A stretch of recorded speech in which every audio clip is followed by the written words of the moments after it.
Do you remember last year we had a bit of a scandal with regard to prepayment meters, electricity and gas?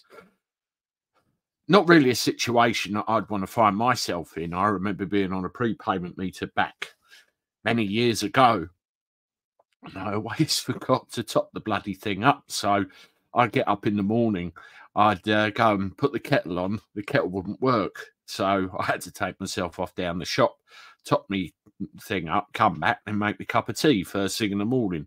Not an ideal situation, although I know nowadays you can do it on apps and all sorts of things. Well, historically, if you're ever on a prepayment meter, you'll know that generally you're charged more than, those that aren't. And it can be a bit of a double-edged sword. One, and probably the only advantage is you will know that you've got control of it. You know exactly what goes in and what comes out. But that's about the only advantage I can think of. If you fall behind with your energy bills, and let's face it, a lot of people are having this day and age. I mean, subscribe to the channel and let me know if you're one of those. It gets to a point where they will forcibly attempt to install a prepayment meter. And if you refuse, they will apply for a warrant in the court and they will forcibly do it. You see loads and loads of stories about this all over the place. There are a section of people who will say, well, the electricity's paid for and all that. And there's arguments for and there's arguments against. And what I really want to concentrate on for this video is the sheer fact of what's going on. Now, a story came out, and I covered that on this channel, where prepayment meters were actually forcibly installed into properties where they shouldn't have been. And these are people with particular needs where they could be considered vulnerable, both in a mental and physical sense, and they shouldn't have been touched, yet they were.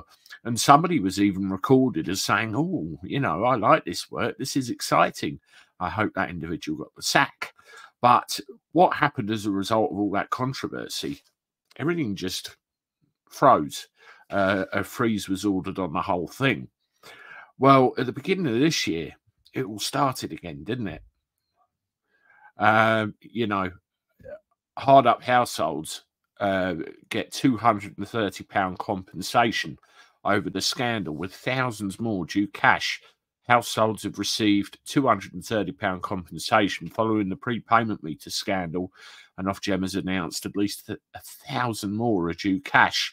Energy suppliers have paid compensation totalling £342,450 to customers who were wrongly put onto meters. A total of 1,500 people have now received payouts, averaging £228 each, according to Ofgem. Now, I have to wonder, as well as the compensation, were those people put back on normal meters, or was there a sideways swap and they ended up with smart meters? Who knows?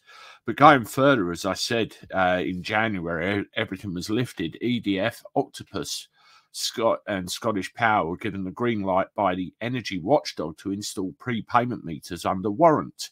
In other words, they could forcibly do it again. The free suppliers have to meet a series of requirements before forcibly installing the meters, including making 10 attempts, that's 10, to contact a customer and providing £30 of credit. I know somebody that was provided with that. Ofgem Director General for Markets Tim Jarvis said it had made clear that suppliers must exhaust all other options before considering forced installation of a prepayment meter, and consumers can help themselves by reaching out to their supplier as soon as possible if they think they won't be able to pay their bill. So payment options can be discussed.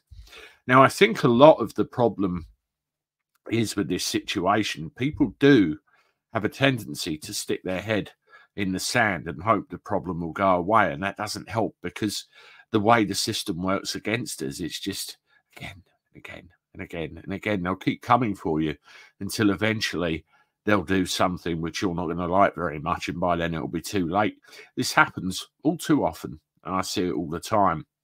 Now, The best thing I found with the energy bills going up, you should see, you know, the bills on this house where I live, is to come to a point where you'll say, I can afford to pay this, and stick to it.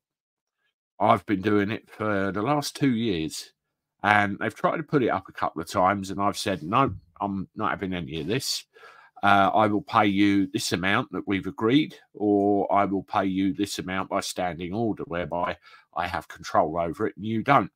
So they're still getting something, and it will keep them off your back. But, you know, everybody's different. Let me know in the comments your experiences. Very important that we get to discuss those. Thank you very much as always. Please hit the like button on this video, subscribe to the channel, and as always, share the hell out of my stuff, because it helps spread the word of Andy the Gabby Cabby. I appreciate it. If you want to watch another video of mine, one's just appeared on the screen, and I look forward to talking to you again soon. Toodaloo.